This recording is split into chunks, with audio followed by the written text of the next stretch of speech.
Hello दोस्तों, नमस्कार। मैं सतीश कुमार गुप्ता आज आप लोगों को कक्षा 12 बायोलॉजी एनसीईआरटी अध्याय 2 न्यू एनसीईआरटी जो है मानव जनन, उसका एक टॉपिक जो कि बहुत पूछा जाता है बोर्ड एग्जाम में, जिसका नाम है टॉपिक का पुरुष जनन तंत्र।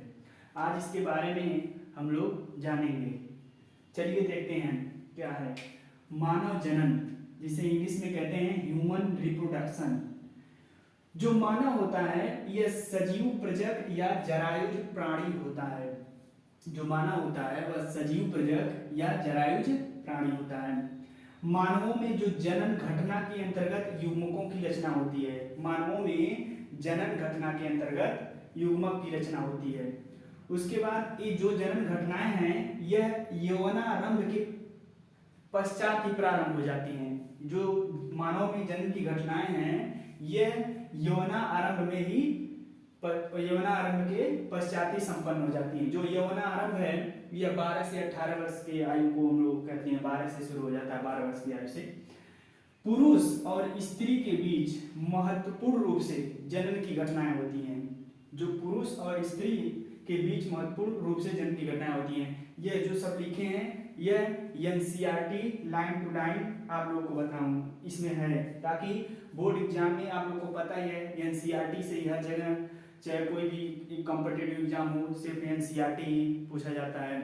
इसलिए हम लोग इसमें आपको एनसीईआरटी के अलावा कुछ नहीं है, सिर्फ एनसीईआरटी ही आपको बता रहा हूँ। इसमें जो पुरुष और स्त्री के बीच महत्वपूर्ण रूप से जनन की घटनाएं होती हैं क्या है, उदाहरण के लिए मान लीजिए एक वृद्ध पुरुष में शुक्राणु का जो बनना होता है वह जारी रहता है वृद्ध तक ही। जैसे कोई पुरुष है तो उसमें जो शुक्राणु की क्रिया है वह वृद्ध अवस्था तक भी बनना जारी रहता है, लेकिन स्त्रियों में अंडाणु की जो रचना है 50 वर्ष की आयु तक समाप्त हो जाता है।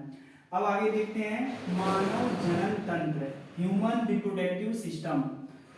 अंग जो मानव जनन में सहायक होते हैं वह क्या होते हैं, निम्न की 2 भागों में बांटा गया है। पहला प्राथमिक जनन अंग, दूसरा द्वितीयक जनन अंग। प्राथमिक जनन अंग में जो नर का प्राथमिक जनन अंग होता है वह वृषण होता है, जबकि मादा का जो प्राथमिक जनन अंग होता है वह अंडाशय होता है। द्वितीयक जनन अंग में नर का जो द्वितीय जनन अंग होता है वृषण कोश होता है, अधिवृषण होता है, शुक्रवाहिनियां होती हैं, शुक्राशय होता है, शीशन होता है, प्रोस्टेट ग्रंथियां होती हैं, काउपर ग्रंथियां होती हैं, ये सब होती हैं। जबकि मादा में जो द्वितीय जनन अंग है वह गर्भाशय होता है, अंडवाहिनी होती है, योनि होती है, भग होता है, स्तन ग्रंथियां होती हैं। अब हम लोग देखते हैं नर जनन तंत्र। नर जनन तंत्र में वृषण है, पहला वृषण, फिर सहायक नलिकाएं, फिर उसके बाद सहायक ग्रंथियां। उसके बाद वृषण क्या होता है, वृषण जो होता है यह नर जनन मानव का यह प्राथमिक अंग होता है। जैसे वृषण जो होता है, शरीर में जो वृषण होता है वह उदर गुहा के बाहर एक थैली में स्थित होता है, जिसे वृषण कोश अर्थात स्क्रोटम कहते हैं। जो वृषण कोश होता है यह वृषणों के जो अर्थात वृषण कोश क्या होता है, जो शरीर में वृषण जो होता है उदर गुहा के बाहर एक थैली में स्थित होता है, जिसे वृषण कोश कहते हैं, स्क्रोटम। वृषण कोश क्या होता है, वृषण कोश वृषणों के तापमान को शरीर के तापमान से, अर्थात मानव शरीर का सामान्य तापमान 37 डिग्री सेल्सियस होता है, तो यह जो होता है 2 से 2.5 डिग्री सेल्सियस कम रखने में सहायक होता है जो वृषण कोश होता है, क्योंकि जो कि शुक्राणु जनन के लिए आवश्यक होता है। वयस्कों में प्रत्येक वृषण जो होता है वह अंडाकार होता है, जिसकी लंबाई 4 से 5 सेंटीमीटर होती है और चौड़ाई 2 से 3 सेंटीमीटर होती है।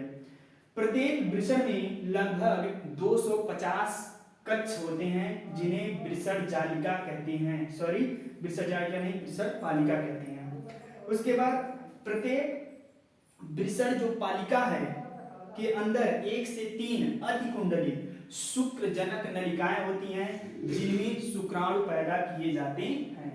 उसके बाद प्रत्येक शुक्र जनक नलिका का जो भीतरी भाग है दो प्रकार की कोशिकाओं से बना होता है, जिन्हें नर्म जर्म कोशिकाएं और सर्टोली कोशिकाएं कहते हैं। उसके बाद नर जर्म कोशिकाएं क्या होती हैं? अर्धसूत्री विभाजन के द्वारा शुक्राणुओं का निर्माण करती हैं। जो नर जर्म कोशिकाएं, स्पर्मेटोगोनिया कहते हैं इसको। यह अर्धसूत्री विभाजन के फलस्वरूप शुक्राणुओं का निर्माण करती हैं, और जबकि सर्टोली कोशिकाएं जो होती हैं वह जर्म कोशिकाओं को पोषण प्रदान करती हैं।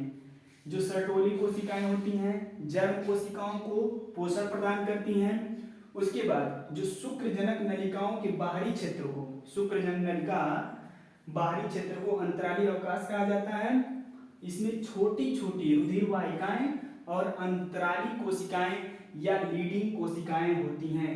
जो बाहरी क्षेत्र होता है उसे अंतराली अवकाश कहते हैं, जिसमें छोटी छोटी रुधिर वाहिकाएं और अंतराली कोशिकाएं या लीडिंग कोशिकाएं होती हैं। उसके बाद जो लीडिंग कोशिकाएं होती हैं ये पुंजन एंड्रोजन नामक वृषण हार्मोन संश्लेषित करती हैं या स्रावित करती हैं। यह जो लीडिंग कोशिकाएं हैं पुंजन एंड्रोजन, यह नर जनन हार्मोन होता है। उसके बाद सहायक नलिकाएं या अंग या द्वितीयक अंग क्या होता है? वृषण कोश आपको पहले बताए हैं, अधिवृषण, शुक्रवाहिका, शुक्राशय, मूत्रवाहिनी, उसके बाद सीसन। तो वृषण कोश क्या होता है? वृषण कोश, वृषण जिस थैलीनुमा, वृषण जो होता है जिस थैलीनुमा संरचना में स्थित होता है उसे वृषण कोश कहते हैं। अधिवृषण क्या होता है? वृषण के ऊपर एक संरचना होती है, इसमें शुक्राणुओं के परिपक्वन का कार्य होता है, उसे अधिवृषण कहते हैं। शुक्राणुओं के परिपक्वन का कार्य अधिवृषण में होता है।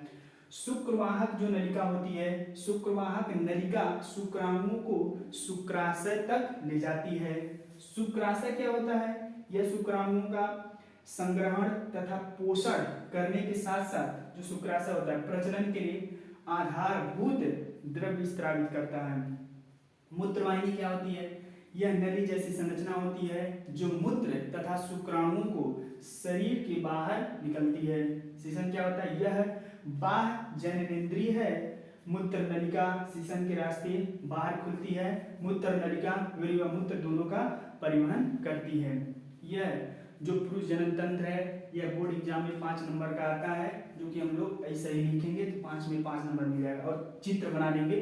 चित्र जो है एनसीईआरटी से आप एनसीईआरटी में आपको दिखा देते हैं चित्र, जो हम चित्र आप चित्र इसको भी बना सकते हैं। यहाँ यह मूत्रवाहिनी है, यह मूत्रवाहिनी है, यह शुक्राशय है, यह अधिवृषण है, यहाँ पर शुक्रवाहिका है, यहाँ वृषण जालिका है, यहाँ वृषण पालिकाएं हैं, यह सीसन मुंड है, यह अग्रछद है, यह वृषण है, यह मूत्रमार्ग है, यह छोटा छोटा है यह कंदमूत्र पथ है। उसके बाद यह उसके ऊपर थोड़ा सा प्रोस्टेट इसे कहेंगे। उसके बाद दो जो बड़ा सा उसके ऊपर है शुक्राशय है और यह मूत्राशय है।